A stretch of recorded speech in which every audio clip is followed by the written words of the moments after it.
नमस्कार दोस्तों, Excel series में फिर से एक बार आपको बहुत-बहुत स्वागत है। तो आज हम लोग सीखेंगे कि कुछ इस तरीके से अगर डेटा दिया गया किसी भी जगह पे, अगर आपको बोला गया कि यहाँ पे जितने सारे कैंडिडेट हैं, सारे डिपार्टमेंट का नाम भी दिया गया है, उसके साथ-साथ आपको सैलरीज़ भी दिया गया है।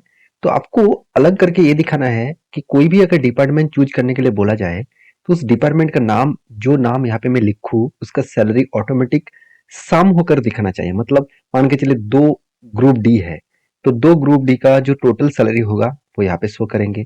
अकाउंट सेक्शन में जितने सारे लोग हैं उसका टोटल जो सैलरी है यहाँ पे शो करके दिखाना है। तो ये सारे फॉर्मूला हम लोग किस मतलब सारे डेटा हम लोग एक साथ सम कैसे करेंगे? नॉर्मली सम अगर करने के लिए जाएंगे तो बहुत टाइम लग जाएगा। ऐसे आप कहेंगे कि सर इसको हम लोग 2 तरीके से कर सकते हैं। चलो मैं आपको दिखा देता हूँ। जैसे पूरा सेल को सिलेक्ट कर लिया, उसके बाद आपको इंसर्ट में जाना है, टेबल में जाना है, तो उसके बाद आप ओके कर देंगे तो ये टेबल फॉर्मेट में कन्वर्ट हो जाएगा।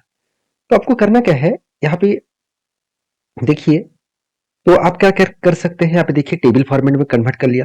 अभी एक फॉर्मूला देना है, तो किस तरीके से फॉर्मूला देंगे, चलो यहाँ पे मैं आपको दिखा देता हूँ।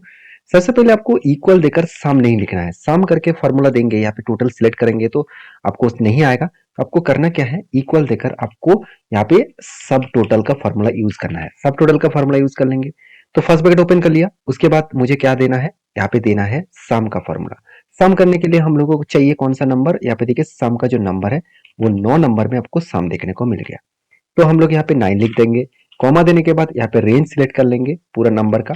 उसके बाद ब्रैकेट क्लोज करके एंटर कर देंगे। बस हमारा काम हो गया। यहाँ पे क्या हुआ, टोटल नंबर ऑफ जो डेटा है वो यहाँ पे सम हो गया। अब मुझे चाहिए कौन सा, अगर मुझे कोई भी एक डेटा मुझे चाहिए, मान के चलिए यहाँ पे मैंने फिल्टर में गया और मान के चलिए मुझे सिर्फ ग्रुप डी का डेटा चाहिए, तो उसको मैं ओके कर दिया। तो ऑटोमेटिकली देखिए यहाँ पे एक्चुअली मैं थोड़ा सा जो फॉर्मूला यहाँ पे मैं आपके साथ शो किया, मैं तो थोड़ा सा नीचे करना चाहिए था, क्योंकि वहां पे जो प्रॉब्लम हुआ है वो क्या है, जब मैं हाइड कर रहा हूँ तो ऑटोमेटिक डेटा हाइड हो रहा है। तो चलो मैं यहाँ पे आपको कर दिया फॉर्मूला को ट्रांसफर, सेम फॉर्मूला है, मैं फिर से एक बार आपको दिखा देता हूँ। टोटल यहाँ पे सब टोटल दिया, उसके बाद 9 लिखा इसलिए क्योंकि शाम का जो नंबर है, शाम करने के लिए 9 नंबर दिया। उसके बाद सैलरीज मैंने चूज किए, सारे सैलरीज डेटा को।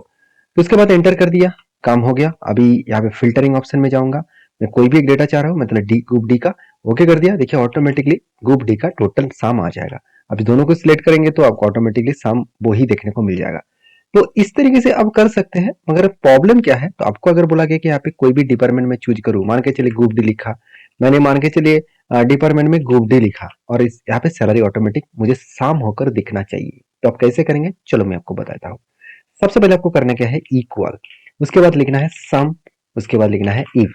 क्यों मैं सम एक इफ लिखा, क्योंकि मुझे लॉजिक चाहिए कि कोई भी एक डेटा मिले, उस डेटा के अंदर मुझे सम करना है। तो कौन सा डेटा है, सबसे पहले सम इफ लिखने के बाद फर्स्ट ब्रैकेट ओपन करिए। तो मुझे बहुत सारे दोस्तों ने ये भी कमेंट किया, सर फॉर्मूला कैसे याद रखूं, फॉर्मूला याद रखने का जरूरत नहीं है। आप फॉर्मूला देने के बाद यहाँ पे जो आपको डैशबोर्ड में आपको सारे चीज दिखेगा, उसको एक एक करके एंट्री करिए।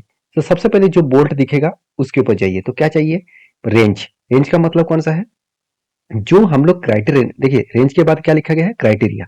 क्राइटेरिया कौन सा होगा, जो मैंने यहाँ पे डिपार्टमेंट लिखूंगा वही क्राइटेरिया होगा। तो रेंज किसको लेना है, यहाँ पे डिपार्टमेंट का रेंज लेना है। तो डिपार्टमेंट का रेंज ले लिया, कॉमा दिया। उसके बाद मैंने क्या चूज किया, इस डिपार्टमेंट के इस सेल को, क्योंकि यहाँ पे मैं जो डिपार्टमेंट लिखूंगा वही डेटा मुझे चाहिए, तो इसलिए डिपार्टमेंट को सिलेक्ट किया, इस सेल को सिलेक्ट किया, कॉमा दे दिया। अभी क्या बोल रहा है, सम रेंज, मतलब कौन सा नंबर का मुझे सम करना चाहिए। तो सारे नंबर को मैंने सिलेक्ट कर लिया। उसके बाद ब्रैकेट क्लोज करके एंटर कर दिया। आप कहेंगे सर आपका डेटा तो जीरो आ गया, मैंने कुछ डिपार्टमेंट लिखा ही नहीं है। चलो मैं ग्रुप डी लिख लेता हूँ, एंटर कर दिया, तो यहाँ पे काम आसान हो जाएगा। अभी चलो चलो यहाँ पे भी देख लेते हैं क्या सेम सही हुआ मेरा। ग्रुप डी किया, फिल्टरिंग किया, तो कितना बना, 7,000 सॉरी 75,800। चलो मैं फिल्टर हटा देता हूँ, फिल्टर को मैं क्लोज कर देता हूँ। 75,853, मतलब सेम टू सेम है, कोई भी दिक्कत नहीं है फॉर्मूला समझने में। आशा करता हूँ वीडियो आपको बहुत पसंद आया होगा। आप किसी भी इस तरीके से कैलकुलेशन करके दिखा सकते हैं, आपके जो ऑफिस में है वहाँ पे आप काम कर सकते हैं। आसान तरीके से सारे चीज आप इस तरीके से फॉर्मूला सीख कर काम कर सकते हैं। इसीलिए मेरे साथ जुड़े रहिए, चैनल के ऊपर बने रहिए। वीडियो अच्छा लगे तो प्लीज दोस्तों के साथ शेयर भी करिए। मिलते हैं नेक्स्ट वीडियो में, तब तक के लिए